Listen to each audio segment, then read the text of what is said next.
Good afternoon, praise the Lord. सभी मसीह भाई बहन बच्चों को जय प्रभु यीशु मसीह की। आज का वचन उत्पत्ति 2 अध्याय 1 से 3 आयत तक वचन को ध्यान से सुने और आमेन के साथ वचन को ग्रहण करें। आमेन मीन्स तथास्तु, अर्थात ऐसा ही हो। आज का वचन बहुत पावरफुल है और आशीष की बहुत भरपूरी है। तो वीडियो को पूरा देखें, भगा भगा करके ना देखें। प्रभु आपको आशीष देते रहें।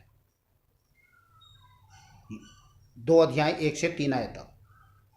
यूं आकाश और पृथ्वी और उनकी सारी सेनाओं को बनाना समाप्त हो गया और परमेश्वर ने अपना काम जिससे वह करता था 7वें दिन समाप्त किया और उसने अपने किए हुए सारे कामों से 7वें दिन विश्राम किया। किसने? परमेश्वर ने। और परमेश्वर ने 7वें दिन को आशीष दी। बहुत ध्यान देने वाली बात यहाँ पे। परमेश्वर ने 7वें दिन को क्या दी? आशीष दी और पवित्र ठहराया, क्योंकि उसमें उसने सृष्टि की रचना के अपने सारे काम से विश्राम लिया। तो विश्राम का जो दिन है वो पवित्र दिन है, पवित्र ठहराया परमेश्वर ने और 7वें दिन को आशीष दिया है। इसलिए 7वां दिन जो संडे का दिन होता है उसमें आप आराधना में, प्रार्थना में जरूर जाएं। जहाँ कहीं भी आप जिस देश में रहते हैं, जिस राज्य में रहते हैं, शहर में रहते हैं, घर में रहते हैं, अगर आप आराधनालय आपके घर से दूर हैं तो कोई बात नहीं, आप अपने घर में ही करें। घर में ही अपने परिवार के साथ में आराधना करें, प्रार्थना करें। अड़ोसी पड़ोसी को भी बुलाएं। जो कोई दुखी है, बीमार है, लाचार है, बहुत सारे संसार में दुखी लोग हैं जो हमारे सामने होते हैं, तो उनको बुला सकते हैं और उनके लिए प्रार्थना कर सकते हैं। चाहे बेशक शैतान बाद में कहें कि भैया ये तो धर्म परिवर्तन करने के लिए अपने घर में ले गया, बोलने दीजिए, लेकिन परमेश्वर तो देख रहा है ना। और हम तो जानते हैं ना कि हम किसी के साथ बुराई तो नहीं कर रहे हैं। हम तो परमेश्वर के पास लाते हैं लोगों को, ताकि उनकी जीवन से हारी बीमारी परेशानी दूर हो, वो भी जीवन पाए, वो भी पापमय घृणित जीवन छोड़ करके वो भी जीवन पाकर बेटा बेटी बन के परमेश्वर पिता, जीवित परमेश्वर पिता का धन्यवाद करे, महिमा करे। इससे बड़ा जीवन में और क्या सौभाग्य हो सकती है। आमेन। चलिए आगे अगले वचन में चलते हैं जल्दी से। निर्गमन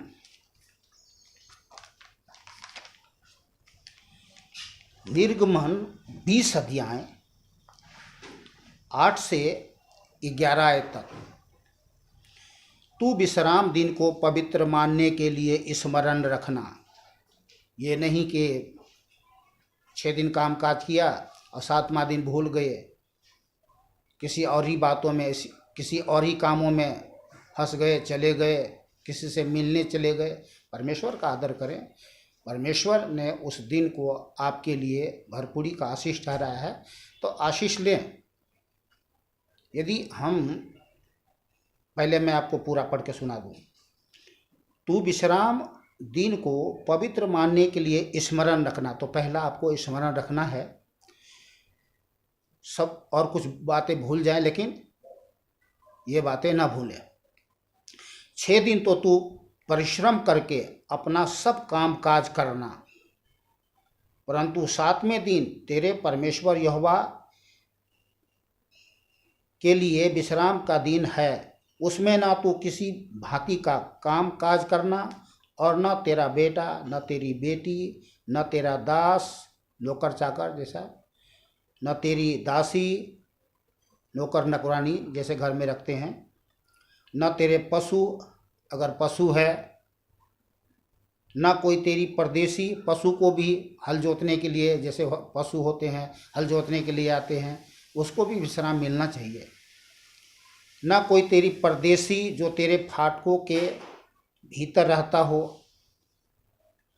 क्योंकि 6 दिन में यहोवा परमेश्वर ने आकाश और पृथ्वी और समुद्र और जो कुछ उनमें है सबको बनाया और 7वें दिन विश्राम किया। इस कारण यहोवा ने विश्राम दिन को आशीष दी है।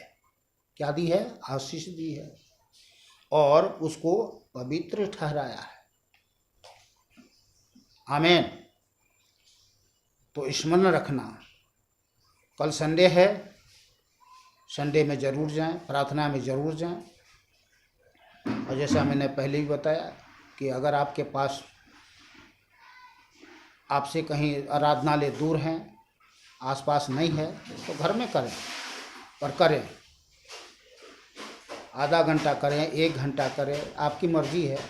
10 मिनट करें, जितना भी करना है करें, पर करना ज़रूरी है, क्योंकि बाकी दिन तो हम अपने काम काज में व्यस्त रहते हैं। और परमेश्वर ने कहा भी कि हम यदि ऐसा करते हैं, विश्राम दिन को पवित्र मानते हैं, पालन करते हैं, तो 6 दिन जो हम काम काज करते हैं, परमेश्वर हमारे काम काज पर आशीष देता है। जिस काम में भी हम हाथ लगाएंगे, परमेश्वर उसको फलवंत करेगा। आमीन। चलिए हम जल्दी से आगे चलते हैं। लेबे व्यवस्था। अब देखिए कि विश्राम दिन को पालन करने से कितनी बड़ी आशीष है। भरपूरी की आशीष मैं आपको पढ़ के सुना दे रहा हूँ। लेबे व्यवस्था 26 अध्याय 2 से 13 आयत तक। तुम मेरे विश्राम दिन को पालन करना और मेरे पवित्र स्थान का भय मानना। विश्राम दिन को पालन करना और मेरे पवित्र स्थान का भय मानना। मैं यहोवा हूँ। लोग आराधनालय में तो जाते हैं, एक दूसरे तरफ ऐसे करके देखते रहते हैं, कौन आया, क्या पहन रखा है, कैसे प्रार्थना कर रहा है। अरे उससे क्या मतलब भाई तुम्हें? तुम आए हो प्रार्थना करने के लिए, परमेश्वर को देखो, परमेश्वर से प्रार्थना करो, इधर उधर मत देखो, इधर उधर मत ताको। ठीक है ना?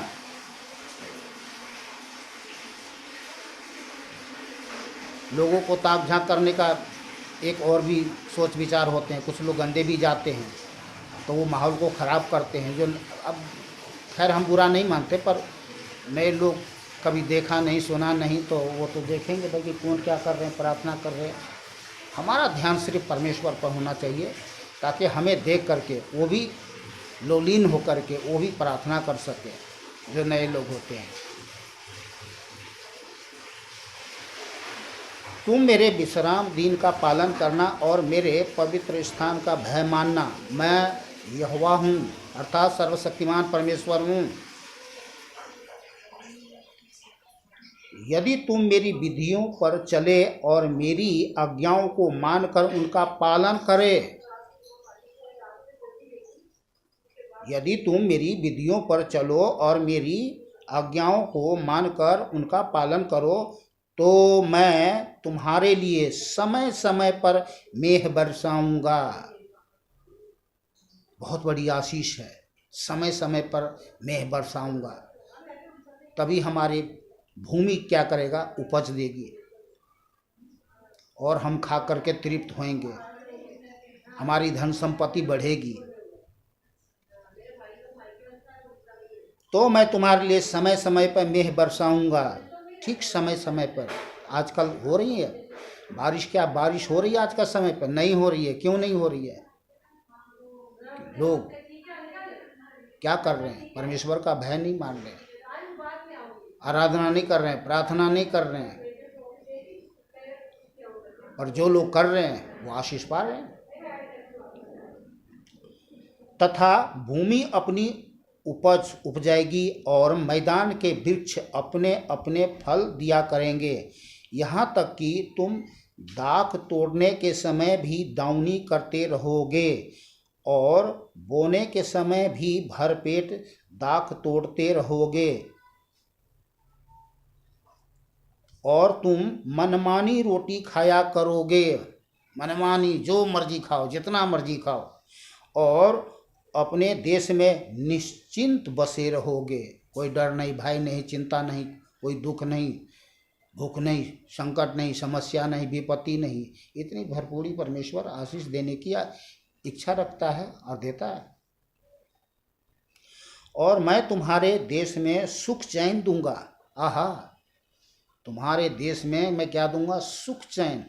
किसी भी देश में सुख चैन नहीं है, पर जिस देश में जीते देव परमेश्वर की सेवा की जाती है वहाँ सुख और चैन, आनंद, खुशियों की भरपूरी है, धन संपत्ति की भरपूरी है। धन संपत्ति तो खैर परमेश्वर आज के दिन में सभी देशों में भरपूरी से दे रहे हैं, क्योंकि लोग भीड़ के भीड़ आ रहे हैं, जीते देव परमेश्वर यीशु के पास आ रहे हैं, लोग आशीष पा रहे हैं, इसलिए वो सुख पा रहे हैं, शांति पा रहे हैं, आनंद पा रहे हैं। पर कुछ लोग दुख और दरिद्रता में, भूख में, संकट में, समस्या में, विपत्ति में है। वो क्यों है?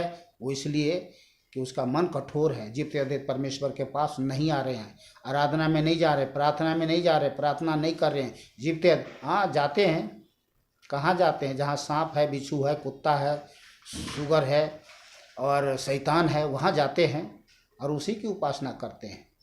तो शैतान नहीं चाहता ना कि कोई जीवित अद्वित परमेश्वर की महिमा करे, सेवा करे, उसकी गुणगान करे। और मैं तुम्हारे देश में सुख चैन दूंगा और तुम सोओगे और तुम्हारा कोई डराने वाला ना होगा। आहा, चैन का नींद सोओगे। आहा, डराने वाला ना होगा। इस बात को जानते हैं ना, समझते हैं ना? रात में लोग सोते सोते क्या करते हैं? डरते हैं। पता लगा कि शैतान सीने पे चढ़ गया, गले दबा दिया, हाथ पैर ममोड़ दिया, अकड़ गया शरीर, जकड़ गया शरीर, बहुत तरह से। कई बार तो लोग आदमी मर ही जाते हैं। तो कोई डराने वाला ना होगा और मैं उस देश में दुष्ट जंतुओं को न रहने दूंगा। आमीन, बोलिए आमीन। और तलवार तुम्हारे देश में ना चलेगी और तुम अपने शत्रुओं को मार भगाओगे और वे तुम्हारी तलवार से मारे जाएंगे। तुम में से 5 मनुष्य 100 को और 100 मनुष्य 10,000 को खदेड़ोगे और तुम्हारे शत्रु तलवार से तुम्हारे आगे आगे मारे जाएंगे और मैं तुम्हारी ओर कृपा दृष्टि रखूंगा और तुमको फलवंत करूंगा और बढ़ाऊंगा और तुम्हारे संग अपनी वाचा को पूर्ण करूंगा।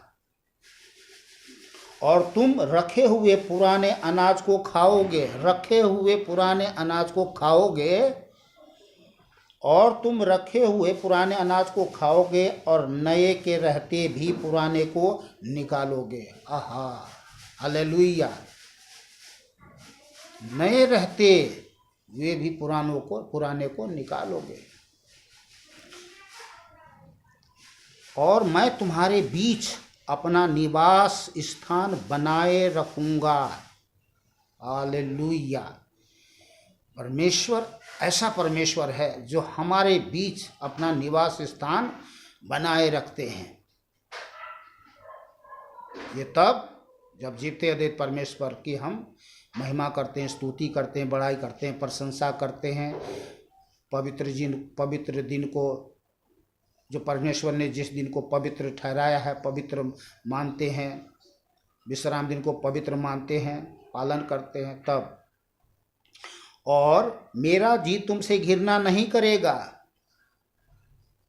और मैं तुम्हारे मध्य चला फिरा करूंगा। तुम्हारे मध्य अर्थात हमारे साथ, आपके साथ, हम सब के साथ जो जीते अद्वित यीशु पर विश्वास रखते हैं, भय मानते हैं, आदर करते हैं, मान करते हैं, गुणगान करते हैं, सम्मान करते हैं, जयकार करते हैं, प्रचार करते हैं। और मैं तुम्हारे मध्य चला फिरा करूंगा और तुम्हारा परमेश्वर बना रहूंगा, छोड़ नहीं देगा, बना रहूंगा आदि से लेकर अंत तक। और तुम मेरी प्रजा बने रहोगे। मैं तो तुम्हारा वह परमेश्वर यहोवा हूँ जो तुमको मिस्र देश से इसलिए निकाल ले आया कि तुम मिस्रियों के दास बने न रहो, अर्थात शैतान के राज्य से निकाल ले आया। ये एक आत्मिक बात है। शैतान के राज्य से निकाल लाया कि हम शैतान के राज्य में, शैतान के दास बने ना रहें। पहले तो हम शैतान ही के तो दास थे, गुलाम थे, उसी की इच्छा पे चलते थे, उसी के अनुसार हम बुरे बुरे महापाप करते हुए जीवन जीते थे। और मैं तुम्हारे जुए को तोड़ डाला है। आहा, जो गर्दन पे शैतान ने जुआ रखा था, बोझ रखा था, गरीबी, बीमारी, दुख, भूख, संकट, समस्या, विपत्ति, लड़ाई, लोभ, लालच, घमंड, दाग, झुर्री, कलंक, पता न जाने क्या कुछ रखा था बोझ। तभी तो प्रभु ने कहा, यीशु, हे बोझ से दबे हुए लोगों, मेरे पास आओ, मैं तुम्हें विश्राम दूंगा। मेरा जुआ हल्का है, सहज है, मैं तुम्हारे ऊपर कोई बोझ नहीं रखूंगा। आओ मेरे पास, मैं सर्वशक्तिमान तुम्हारा उद्धार करने वाला परमेश्वर हूँ। अरे आओ तो सही, जानो तो, तुम जानो तो सही कि मैं कौन हूँ। मैं ही एक परमेश्वर हूँ, मुझे छोड़ और कोई दूसरा परमेश्वर है नहीं। और मैंने तुम्हारे जुए को तोड़ डाला है और तुमको सीधा खड़ा करके चलाया है। बोलिए आमीन।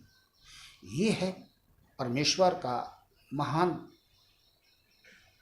दया, कृपा, करुणा, भलाई, जो उसने अपने प्रेम के निमित्त हम सबके जीवन में किया है, कर रहे हैं और करते रहेंगे।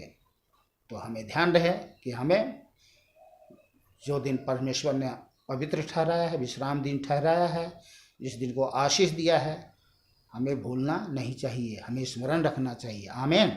चलिए जल्दी से आगे चलते हैं। यशायाह 56 का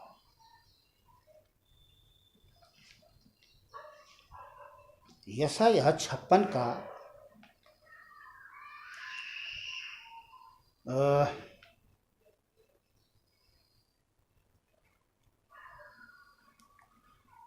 2 और 6, 7 पढ़ते हैं। 56 का 2। क्या ही धन्य है वह मनुष्य जो ऐसा ही करता, और वह आदमी जो इस पर स्थिर रहता है, जो विश्राम दिन को पवित्र मानता और अपवित्र करने से बचा रहता है, और अपने हाथ को सब भांति की बुराई करने से रोकता है। आमीन। और 6 और 7 आयत भी ध्यान से सुने। परदेशी भी जो यहोवा के साथ इस इच्छा से मिले हुए हैं कि उसकी सेवा टहल करे और यहोवा के नाम से प्रीति रखे और उसके दास हो जाए, जितने विश्राम दिन को अपवित्र करने से बचे रहते और मेरी वाचा का पालन करते हैं, उनको मैं अपने पवित्र पर्वत पर ले आकर अपने प्रार्थना के भवन में आनंदित करूंगा। आमीन, हालेलुया। कितनी महान बात है ये। मैं इस वचन को फिर दोबारा पढ़ता हूँ, मुझे मेरा तो दिल हिल गया, खुशी से आनंदित हो गया। 6 से पढ़ रहा हूँ, 6 और 7। परदेशी भी जो यहोवा के साथ इस इच्छा से मिले हुए हैं कि उसकी सेवा टहल करे और यहोवा के नाम से प्रीति रखे और उसके दास हो जाए। कौन? परदेशी। जितने विश्राम दिन को अपवित्र करने से बचे रहते और मेरी वाचा का पालन करते हैं, उनको मैं अपने पवित्र पर्वत पर ले आकर अपने प्रार्थना के भवन में आनंदित करूंगा।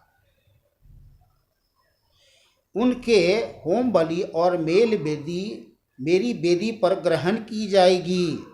होम बलि, मेल बलि, आराधना, प्रार्थना, जो कुछ भी करते हैं ग्रहण की जाएगी, क्योंकि मेरा भवन सब देशों के लोगों के लिए प्रार्थना का घर कहलाएगा। सब देशों के लिए, ये केवल ईसाइयों के लिए ही नहीं है, सब देश के लोगों के लिए है। आमीन। तो प्रार्थना का घर कहलाएगा, और प्रार्थना का घर कहलाया है जो लोग जाते हैं और आशीष पाते हैं। परदेशी भी, सब कोई, चाहे कोई भी हो, परमेश्वर कभी किसी का पक्षपात नहीं करता। वो सबका परमेश्वर है और एक ही परमेश्वर है। और 58 का यशायाह 58 का 13 और 14 है। यदि तू विश्राम दिन को अशुद्ध न करे, अर्थात मेरे उस पवित्र दिन में अपनी इच्छा पूरी करने का यत्न न करे, और विश्राम दिन को आनंद का दिन और यहोवा का पवित्र किया हुआ दिन समझकर माने, यदि तू उसका सम्मान करके उस दिन अपने मार्ग पर न चले, अपनी इच्छा पूरी न करे और अपनी ही बातें न बोले, तो तू यहोवा के कारण सुखी होगा। समझ गए ना, क्या क्या ना करें। और मैं तुझे देश के ऊंचे स्थान पर चलने दूंगा, मैं तेरे मूल पुरुष याकूब के भाग की उपज में से तुझे खिलाऊंगा, क्योंकि यहोवा ही के मुख से यह वचन निकला है। सर्वशक्तिमान परमेश्वर के मुख से वचन निकला है। आकाश पृथ्वी टल जाएंगे, परमेश्वर का वचन कभी टलने वाला नहीं। जो उसने कह दिया हो गया, होगा नहीं, हो गया। और यदि हम उसके वचन का पालन करें, तो आज्ञा का पालन करें, तो वो हो जाएगा हमारे जीवन में, और हुआ है और हो रहा है और होता रहेगा। चलिए जल्दी से इब्रानियाँ 4 अध्याय 1 से 11 आयत तक और पढ़ लेता हूँ, बस लास्ट है, घबराए नहीं। इसलिए जबकि उसके विश्राम में प्रवेश करने की प्रतिज्ञा अब तक है, तो हमें डरना चाहिए, ऐसा न हो कि तुम में से कोई जन उससे वंचित रह जाए, क्योंकि हमें उन्हीं की तरह सुसमाचार सुनाया गया, पर सुने हुए वचन से उन्हें कुछ लाभ न हुआ, क्योंकि सुनने वालों के मन में विश्वास के साथ नहीं बैठा। समझ रहे हैं ना, आ गया ना समझ में। और नहीं आया तो फिर घर में आप दोबारा 2 बार 3 बार पढ़िए उसको। जो बातें अगर समझ में नहीं आए सुनने से, समझ में तो आ ही गया होगा, पर कई बार होता है कि ध्यान इधर उधर भटक जाते हैं तो समझ में नहीं आता है। तो आप वचन को पढ़े, परमेश्वर ही है जो हमारा समझाने वाला है, मनुष्य नहीं। हाँ, परंतु हम जिन्होंने विश्वास किया है उस विश्राम में प्रवेश करते हैं, जैसा उसने कहा, मैंने अपने क्रोध में शपथ खाई कि वे मेरे विश्राम में प्रवेश न करने पाए। कौन? जिन्होंने आज्ञा नहीं मानी। यद्यपि जगत की उत्पत्ति के समय से उसके काम पूरे हो चुके थे, क्योंकि 7वें दिन के विषय में उसने यूं कहा है, परमेश्वर ने 7वें दिन अपने सब कामों को निपटारा करके विश्राम किया। और इस जगह फिर यह कहता है, वे मेरे विश्राम में प्रवेश न करने पाएंगे।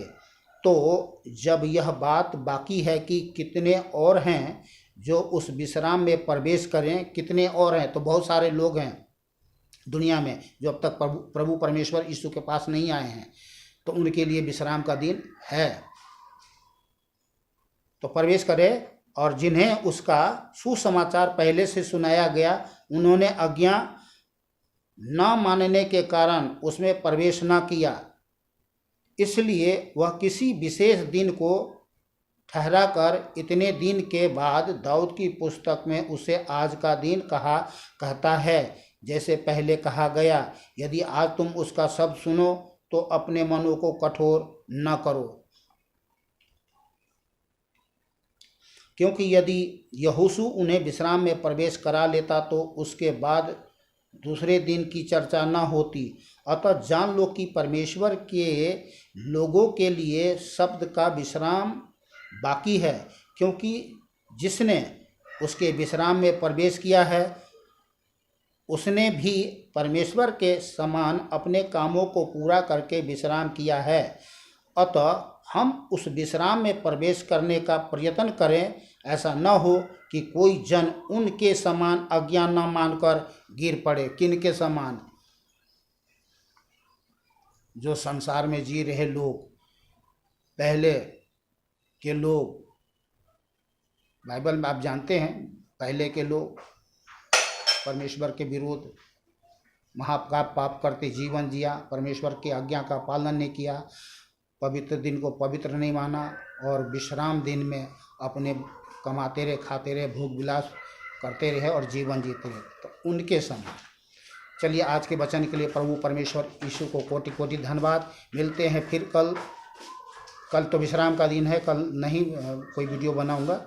परसों मिलते हैं प्रभु के वचन के साथ।